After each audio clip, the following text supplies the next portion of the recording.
गुजरात के अमरेली शहर में नमकीन का पैकेट खरीदने गए 4 दलित समाज के युवकों को केवल इसलिए पीटा कि दुकान पर बैठे छोटे बच्चों को दलित समाज के युवक ने ये कहा कि यदि बेटा ये जो नमकीन का पैकेट लटक रहा है यदि तुम्हारा हाथ वहां तक न पहुंचे तो क्या मैं खुद तोड़ के ले लूं।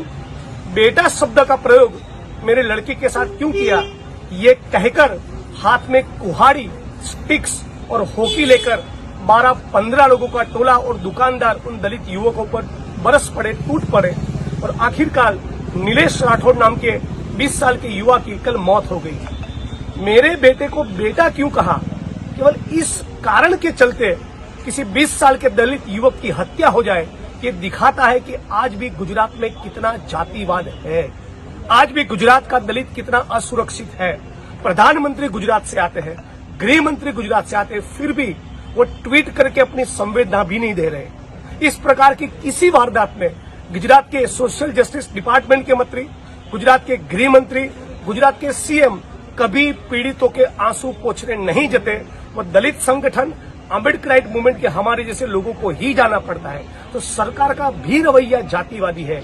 दलितों को मारे, पीटे, डिस्क्रिमिनेशन हो, छुआछूत हो, कुएं में से पानी भरने न दे, मंदिर में प्रवेश न हो, मेला ढोने के लिए मजबूर हो, नाली में उतरकर मरे या उनके ऊपर बलात्कार या हत्या हो, सरकार के पेट का पानी नहीं हिलता।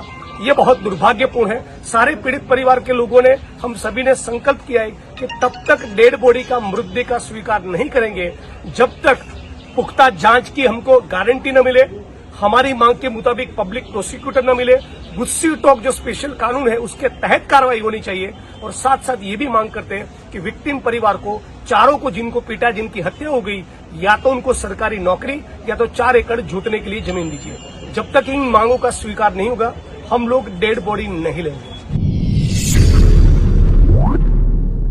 नफरत के बाजार में मोहब्बत की दुकान खोल रहा हूं।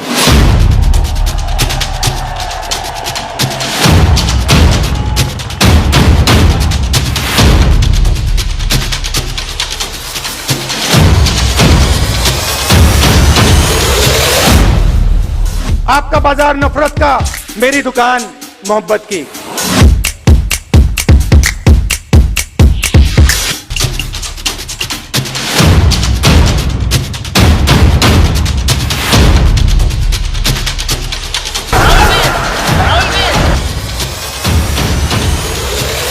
This is what corruption looks like when the National Highways Authority, directly under the Modi government, takes charge of development. Several stretches of National Highway 66 in Kerala have already collapsed and crumbled into rubble just weeks after construction was completed. Cracks as long as 100 meters have appeared. At least 4 vehicles were trapped in the debris, leaving several people injured. And let's not forget, hundreds of crores in taxpayers' money have been washed away, quite literally, exposing the depth of corruption behind this project. This disaster was bound to happen when expert advice and common sense were ignored. They constructed a 6-lane highway right over waterlogged paddy fields and beside rivers, areas known to be flood-prone terrain and repeatedly flagged by experts. The locals repeatedly sounded the alarm bells, exposing the rushed, unscientific construction and the use of cheap, shoddy materials. But their warnings were blatantly ignored. This isn't just an accident, it's planned negligence. This is Modi's model of development, where contracts are doled out as party favors and infrastructure projects are nothing more than hollow PR stunts. And what does NHAI have to say? They simply blame the rain. Is this how we plan to become the so-called fastest growing economy, where even normal monsoons wash away world-class highways? Let's be clear, this isn't just the collapse of NH66. This is the complete collapse of Modi's Vikas model.